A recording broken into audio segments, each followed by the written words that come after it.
Bonjour, extrait du livre Les Homélies de Saint Grégoire le Grand. Je vais vous lire un passage qui m'a bien aidé à certains moments. Je vous mettrai le PDF du livre dans le descriptif de la vidéo en dessous. Et donc ces homélies, c'est intéressant puisque justement comme il n'y a plus de messe à cause de l'apostasie de Vatican II, où on peut communier, assister à l'homélie, c'est très bien de pallier au manque en s'instruisant avec un bouquin donc des homélies.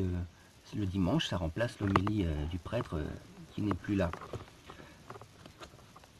Léviathan, dont le nom signifie ajout à eux, désigne ce monstre marin qui dévore le genre humain. Ça représente le démon aussi. Celui qui, en promettant à l'homme de lui ajouter la divinité, le dépouilla de son immortalité, ce qu'a fait le démon. C'est lui également qui a suggéré la faute de la trahison au premier homme, Adam, et qui, en engageant ceux qui le suivent par une détestable persuasion, accumule sur eux peine sur peine. Sur un hameçon, on monte l'appât pour attraper le poisson, mais on cache l'aiguillon. Le Père Tout-Puissant a ainsi attrapé Léviathan à l'hameçon, en envoyant à la mort son Fils unique, incarné, en lequel se joignait la chair accessible à la souffrance, qu'on pouvait voir, et la divinité inaccessible à la souffrance, qu'on ne pouvait pas voir, en le Christ. Et quand, par les persécuteurs du Seigneur interposés, le serpent mordit à l'appât du corps dans le Christ, parce que le démon n'avait pas reconnu que c'était Dieu, Jésus. L'aiguillon de la divinité le transperça. Au début, le monstre avait bien reconnu à ses miracles que Jésus était Dieu. Mais de voir ce Dieu ainsi passible le fit douter, c'est ça il doute, de ce qu'il avait d'abord reconnu. Comme un hameçon qui attire un animal vorace par un morceau de chair apparent, puis s'accroche au gosier de qui l'a avalé, la divinité s'est cachée au temps de la passion pour porter un coup mortel. Le monstre s'est laissé prendre à l'hameçon de l'incarnation. Appâté par le corps, il fut transpercé par l'aiguillon de la divinité. Là se tenait l'humanité pour attirer à elle l'animal vorace. Là se trouvait la divinité pour le transpercer. Là se voyait la faiblesse pour attirer le ravisseur. Là se cachait la force qui lui ferrerait le gosier. Il fut donc attrapé à l'hameçon, puisque c'est en mordant qu'il périt.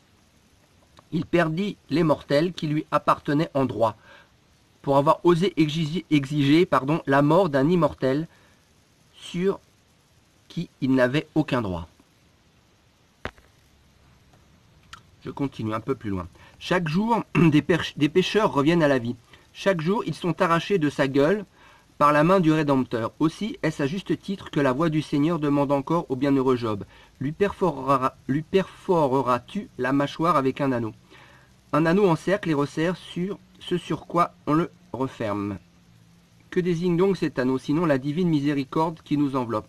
Celle-ci perfore la mâchoire du Léviathan lorsqu'elle continue de nous montrer le remède de la pénitence après nous avoir vu commettre ce qu'elle défend. Le Seigneur perfore d'un anneau la mâchoire de Léviathan. Dans l'ineffable puissance de sa miséricorde, il oppose à la méchanceté de l'antique ennemi en le contraignant parfois à relâcher même ceux qu'il tenait déjà. Quand ceux qui ont péché reviennent à l'innocence, c'est comme s'ils tombaient de la gueule du monstre. Et si cette gueule n'était pas transpercée, qui, parmi eux, qui l'a une fois englouti, en réchapperait? Ne tenait-il pas Pierre dans sa gueule lorsque celui-ci renia son maître? Ne tenait-il pas David dans sa gueule lorsque celui-ci se plongea dans un tel abîme de luxure? Mais quand ils revinrent tous les deux à la vie par la pénitence, c'est un peu comme si Léviathan les avait relâchés par le trou de sa mâchoire. Pierre et David ont échappé à sa gueule par le trou de sa mâchoire, lorsqu'après avoir fait tant de mal, ils sont revenus au bien en faisant pénitence. Quel homme peut échapper à la gueule de Léviathan en ne commettant aucune faute? C'est bien là que nous reconnaissons tout ce que nous devons au Rédempteur du genre humain. Il ne nous a pas seulement interdit de nous jeter dans la gueule du Léviathan, mais il nous a encore permis d'en ressortir.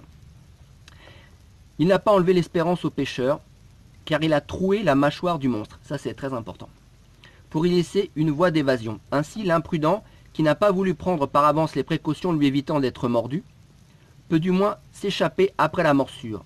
La médecine céleste vient donc partout à notre secours. Elle donne à l'homme des préceptes pour qu'il ne pêche pas. Et s'il a péché quand même, elle lui donne des remèdes pour qu'il ne désespère pas. Craignons donc par-dessus tout de nous laisser prendre dans la gueule de ce Léviathan par l'attrait du péché.